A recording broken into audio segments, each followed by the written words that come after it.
Vamos imaginar a seguinte cena. E, infelizmente, essa é a realidade diária de quase todo mundo que acompanha a nossa análise de hoje. Sim, é uma cena bem comum. Pois é. O relógio marca ali o fim do dia, o médico finalmente termina aquele último atendimento, a clínica já está vazia, o ar-condicionado da sala de espera foi desligado. As luzes da recepção já estão apagadas. Exatamente. É o momento exato em que, teoricamente, o trabalho físico deveria acabar. Mas em vez de pegar a chave do carro, sabe, ir para casa com a cabeça limpa e simplesmente descansar, esse profissional senta ali na penumbra do consultório. E o rosto fica iluminado só pelo brilho da tela do celular. Isso. É nesse silêncio absoluto que ele abre oficialmente uma segunda jornada de trabalho. E, nossa, o silêncio da clínica física é brutalmente substituído por aquele ruído digital da operação, né? É avassalador. E é por isso que, analisando uma série de artigos recentes sobre gestão e saúde, relatos assim bem extensos de donos de clínicas e mapeamentos sobre o esgotamento na rotina médica, a gente definiu o foco dessa nossa imersão de hoje. A nossa missão é desvendar justamente essa dinâmica.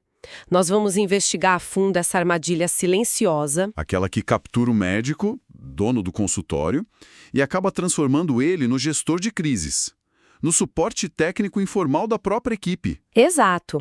Nosso objetivo é dissecar o que essa dupla jornada drena em termos de energia mental. Como ela meio que sabota a presença clínica ali na frente do paciente. E entender, de uma forma bem pragmática, por que delegar essa operação para uma estrutura sólida é um ato de autopreservação da própria carreira. E a grande questão que guia a nossa conversa aqui é tentar entender um paradoxo que é muito doloroso. Muito. Como é que um profissional que dedicou 10, 15, às vezes 20 anos à excelência médica, sabe, estudando ciência de ponta, o cuidado humano, como ele acaba se transformando no fiscal de processos da própria recepção? Olha, o ponto de partida para entender isso é reconhecer que ninguém escolhe virar o suporte técnico da própria clínica assim, de forma consciente. Não tem um dia que ele acorda e fala, vou gerenciar o WhatsApp agora. Não existe aquele dia no calendário, né? Ele não decreta que, além de investigar um diagnóstico super complexo, ele vai ser o supervisor do software de agendamento. O material que a gente analisou mostra que isso se instala através de uma acumulação muito silenciosa. Quase invisível, né? Certo, vamos desdobrar isso. Vamos desdobrar a mecânica dessa armadilha na prática. Porque, olhando de fora, no dia a dia corrido, parece uma coisa perfeitamente natural. Como é que essa acumulação captura a agenda do médico sem que ele perceba? Acontece através de uma sequência bem contínua de decisões aparentemente inofensivas. Vamos pensar na rotina mais crua de um consultório. A secretária, que talvez seja nova ou que não tem um protocolo muito claro ali, tem uma dúvida rápida. Aquela dúvida de como agendar um retorno, por exemplo? Isso, um retorno de um procedimento específico. Aí o médico, querendo resolver logo, vai lá e simplesmente responde. Em outro dia, o processo falha no encaixe de horário crucial. E o que ele faz? Ele vai lá, entra no sistema e cobre a falha pessoalmente. E faz isso para não perder o paciente. Num terceiro momento, a equipe fica ali insegura sobre uma orientação de pós-consulta no WhatsApp. O médico pega o celular da clínica ou até usa o próprio celular e envia a mensagem. É a famosa armadilha do deixa que eu resolvo rapidinho, sabe? Nossa, clássica. Porque no fim das contas a sensação é que demoraria muito mais tempo explicar como se faz do que simplesmente ir lá e apertar o botão. Mas o agravante disso, se a gente olhar ao longo de meses e anos repetindo esse mesmo comportamento, é que a clínica inteira é reconfigurada. Ela passa a funcionar exclusivamente em torno da presença e da disposição desse médico. Do humor dele, da memória dele. Exato. Se ele falta por uma manhã, a engrenagem trava. Se ele entra numa cirurgia longa e não olha o aplicativo de mensagens, o paciente fica no vácuo. E aí o celular pessoal dele perde totalmente a fronteira com o trabalho. Vira um terminal de atendimento da recepção, fica ali recebendo mensagem às 10 da noite, com dúvidas sobre guia de convênio, arquivo de exame solto em PDF. Tudo sem contexto nenhum. Sabe qual a imagem visual que isso me traz? Qual? É exatamente a mecânica de um aplicativo mal otimizado rodando em segundo plano no celular. Tipo, o usuário não tá vendo o aplicativo aberto na tela inicial. Ele acha que tá tudo bem. Isso. Ele acha que tá tudo certo. Mas o programa tá lá, oculto, consumindo uma capacidade imensa de processamento, esquentando o aparelho, e de repente ele drena a bateria inteira muito antes do fim do dia, Caramba, é a analogia perfeita. né? O médico não percebe ativamente que está gerenciando a infraestrutura da clínica enquanto atende um paciente complexo, mas a bateria mental dele está em queda livre. E olha, o que é fascinante aqui é que, para entender o peso real dessa analogia da bateria, a gente precisa olhar para o que os especialistas em gestão chamam de imposto de desordem. Imposto de desordem? É fascinante e trágico ao mesmo tempo, porque cada pequena falha da equipe cobra um imposto pesado. Um buraco na agenda que não foi reposto, um paciente que não confirmou e faltou. Tudo isso. E a pior parte é como esse imposto é pago. Ele é pago financeiramente, lógico, com a perda oculta de receita, mas ele é pago majoritariamente com energia cognitiva. Imagina um paciente que manda uma dúvida crítica na sexta à tarde. A recepção não sabe responder, o médico está operando e esquece de olhar depois. Na segunda-feira, o paciente está frustradíssimo. E aí o médico precisa gastar uns 20 minutos apagando esse incêndio relacional, acalmando a pessoa. E depois gasta mais meia hora investigando aquele histórico de conversas para entender onde é que o processo quebrou. Nossa. Essa hora gasta em auditoria improvisada é o imposto de desordem sendo cobrado à vista. A operação foi montada de um jeito tão reativo, tão improvisado, que a vitalidade do profissional escorre por esses pequenos vazamentos que acontecem dezenas de vezes na semana. E isso nos lança diretamente para o núcleo desse custo invisível. Porque muitas vezes a gente escuta falar sobre o tempo que se perde. Ah, perdi 15 minutos. Mas a gente precisa falar sobre a qualidade da energia. Com certeza. A energia mental que vai para esse trabalho braçal. Isso. A energia gasta para apagar incêndio no WhatsApp, a energia que foi literalmente roubada da medicina. Roubada da consulta, né? Exato. A mesma clareza mental que o médico precisa ter para resolver um encaixe desesperado às 4 da tarde é a clareza que deveria estar sendo usada para fechar um raciocínio clínico. E se a gente for olhar o mecanismo neurológico por trás disso, o raciocínio clínico envolve a capacidade de conectar sintomas difusos, ler um histórico complexo de exames, Sim. observar até a linguagem corporal do paciente na cadeira. Sim. E isso compete com o gerenciamento operacional da recepção pelo exato mesmo recurso. A capacidade de processamento do cérebro. A nossa largura de banda cognitiva tem um limite rígido por dia. Todo mundo tem um limite. Pois é, quando a operação caótica e aquelas dúvidas de bastidor consomem grande parte desse recurso logo nas primeiras horas da manhã, a consulta empobrece de uma forma assustadoramente silenciosa. O médico não percebe na hora. O paciente talvez não saiba nem nomear o que faltou, mas sente. Sente a entrega clínica à profundidade daquele acolhimento simplesmente despenca. Tem uma cena de bastidor que ilustra essa queda de profundidade de uma maneira muito dolorosa. Pensa comigo, visualiza a cena. O paciente está ali, sentado no consultório, vulnerável, aguardando o veredito de um diagnóstico que assusta. Mas do outro lado da mesa, o médico está travando uma batalha totalmente invisível. Ele precisa abrir umas 4 abas diferentes no navegador. Login no sistema do laboratório para puxar exame. Outra tela no sistema de gestão da clínica para checar histórico. Ele digita o nome e o CPF da pessoa umas 3 vezes seguidas em formulários diferentes. E ainda fica brigando com a lentidão do certificado digital. E o paciente ali percebendo perfeitamente aquele vácuo de atenção, né? Fica olhando para a nuca do médico. Ou escutando aquele som ansioso do teclado. O profissional até tenta focar. Ele tenta manter o olho no olho.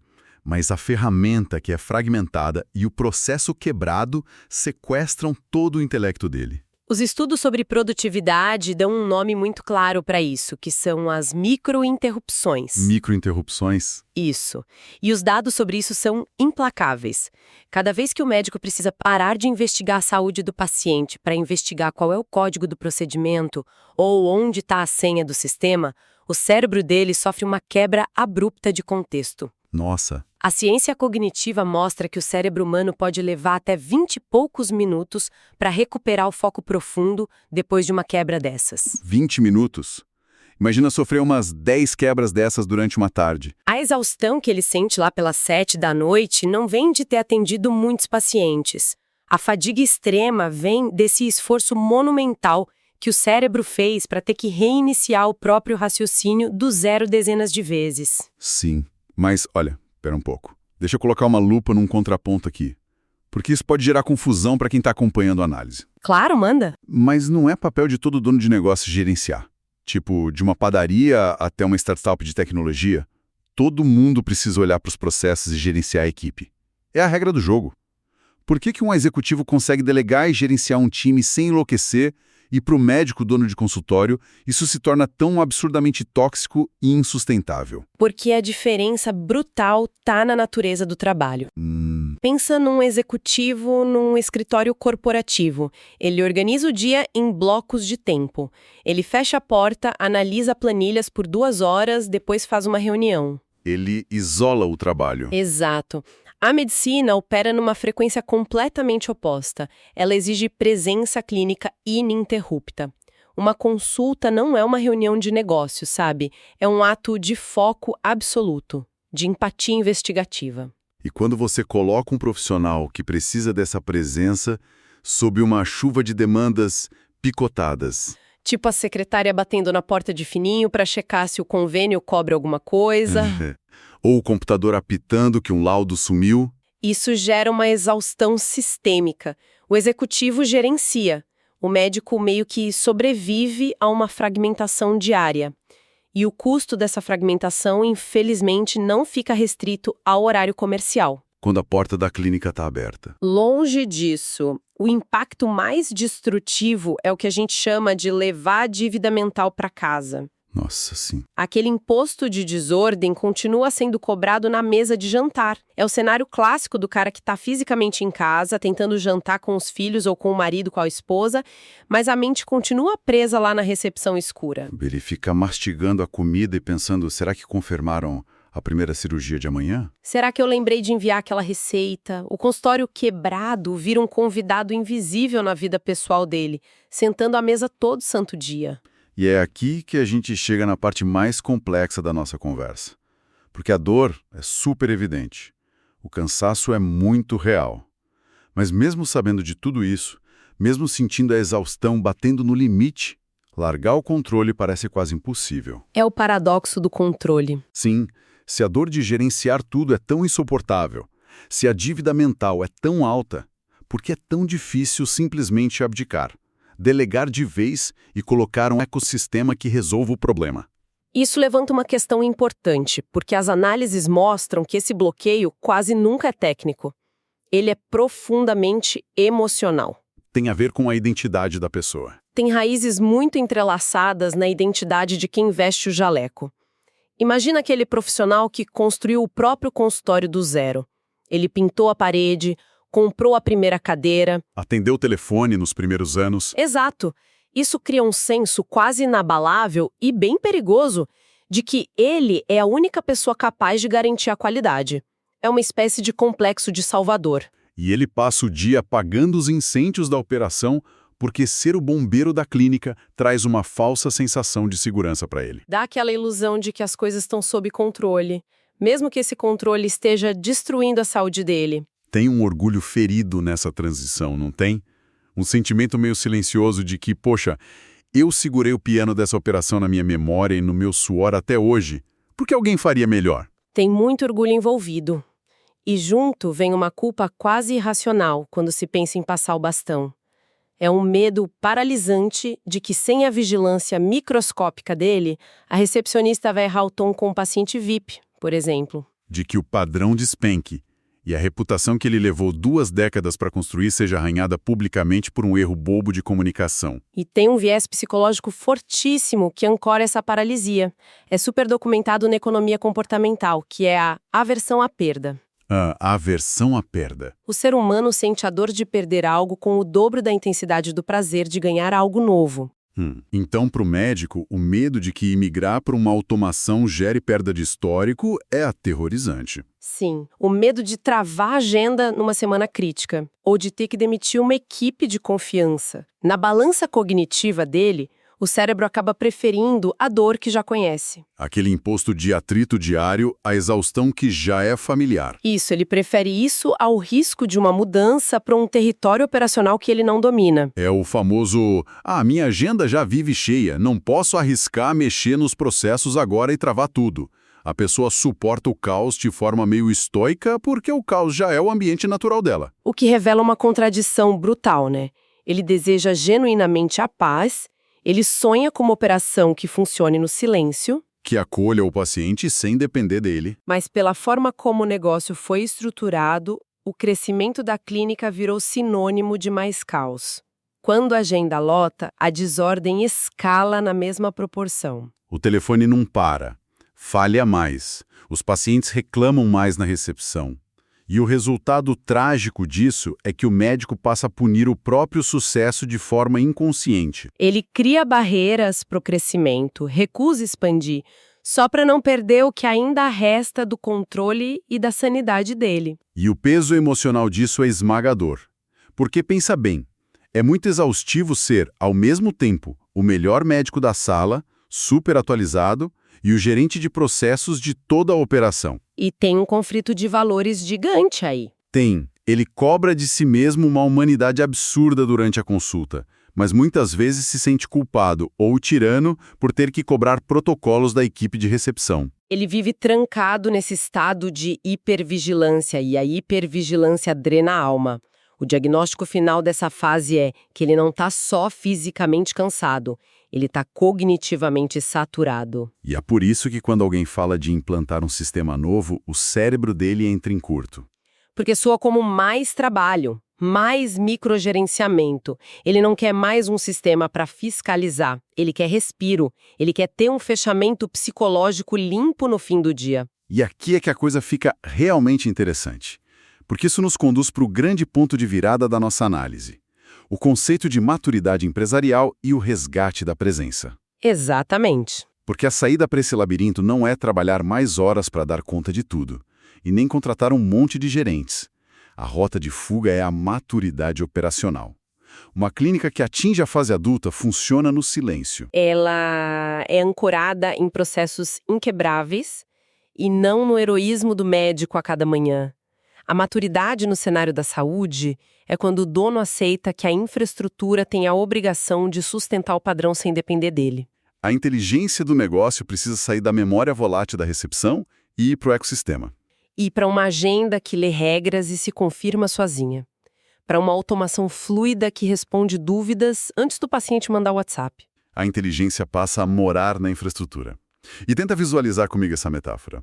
Uma clínica madura é como um organismo vivo que desenvolveu um sistema nervoso externo confiável. Nossa, muito boa essa metáfora. Porque no nosso corpo, o sistema nervoso cuida dos reflexos involuntários, né? Ele bate coração, respira sem a gente pensar. Na clínica, esse sistema nervoso tecnológico cuida das confirmações no tempo exato, da emissão de guias, de enviar link com orientações. Tudo rodando nas sombras. Perfeitamente, sem o médico dar ordem. E o cérebro do organismo, que é o médico, fica blindado para focar só em diagnosticar e escutar o paciente. E se conectarmos isso com a visão geral, essa imagem esclarece uma objeção gigante do setor. Porque existe um mito de que automatizar o operacional significa esfriar o atendimento. Transformar em linha de montagem, né? Isso. Só que os dados provam o contrário. A eliminação de tarefas repetitivas, que muitas vezes engolem uns 85% do tempo da recepção, é o único jeito de salvar o fator humano. Muita gente não faz esse alinhamento. Automatizar o processo braçal não esfria a relação, automatizar salva o relacionamento. Exato. Quando você delega as fricções para uma estrutura confiável, você devolve ao médico a presença. Ele não precisa mais ser o digitador de abas ou o administrador de logins. Ele pode olhar nos olhos do paciente e praticar a medicina que ele ama. E o contraste prático define a qualidade de vida. Imagina o resgate que é o médico sair da sala no fim do dia, olhar para a tela e ver a agenda de amanhã magicamente confirmada pelo sistema. Sem ninguém em pânico na recepção, sem guia encalhada precisando de assinatura. O dia de trabalho termina ali. Ele entra no carro e volta para casa sendo marido, pai, e não a central de suporte que nunca desliga. E o paciente capta essa mudança instintivamente.